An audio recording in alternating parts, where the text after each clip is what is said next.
Namo Aditafa. Thanks so much for joining me for a daily practice check-in.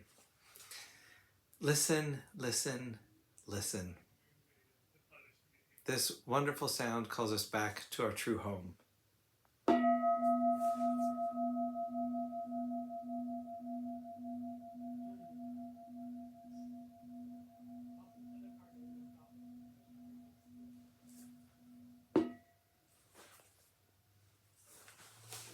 The third mindfulness training. Aware of the suffering caused by sexual misconduct, I vow to cultivate responsibility and learn ways to protect the safety and integrity of individuals, couples, families, and society. I'm determined not to engage in sexual relations without love and a long-term commitment. To preserve the happiness of myself and others, I'm determined to respect my commitments and the commitments of others. I will do everything in my power to protect children from sexual abuse and to prevent couples and families from being broken by sexual misconduct.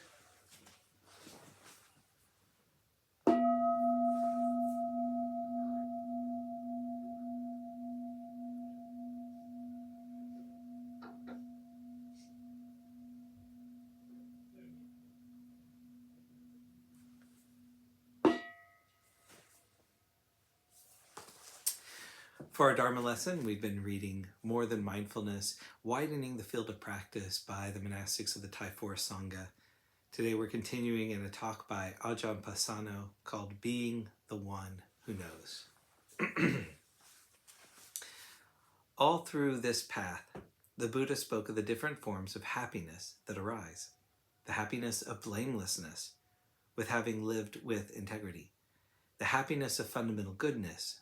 The happiness of generosity and kindness, the happiness of mindfulness and awareness, the happiness of the mind when the heart settles, the happiness of seeing things clearly, the happiness that arises from the recognition of impermanence, of unsatisfactoriness, of not self, the happiness that comes from seeing this is the way things truly are, and the kind of release that comes from that happiness is this tremendous well-being right through to complete liberation. The Buddha describes Nibbana as the highest happiness. It's not some blank nothingness. So the whole path is based on the freedom from suffering. We're not just doing this to feel good.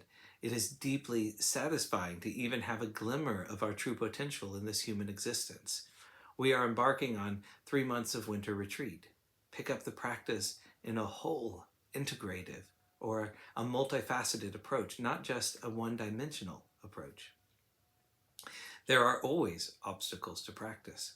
There are always difficulties. Those are the things we can learn from. Rather than seeing things as an obstacle or difficulty, recognize it as an opportunity for deeper understanding. Again, we can think of the example of the Buddha. What did the Buddha do? We can learn from facing our fears, our anxieties, and our discomforts. Think back to the sutta when the Buddha was still an unawakened bodhisattva. He was going to forests and places of solitude that were conducive to fear, not places that he really wanted to go to. He was going to charnel grounds and being jumpy and anxious, but he was willing to face that and look at it. And he saw that it is natural to the mind. But it is also dukkha, unsatisfactoriness. How do we work with it? How do we truly see it? How do we be the one who knows, seeing things as they truly are? That's the Buddha seeing the Dhamma.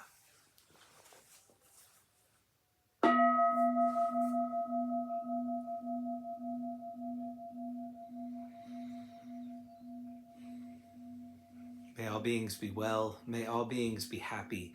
May all beings be at peace. Namo Adida Phat.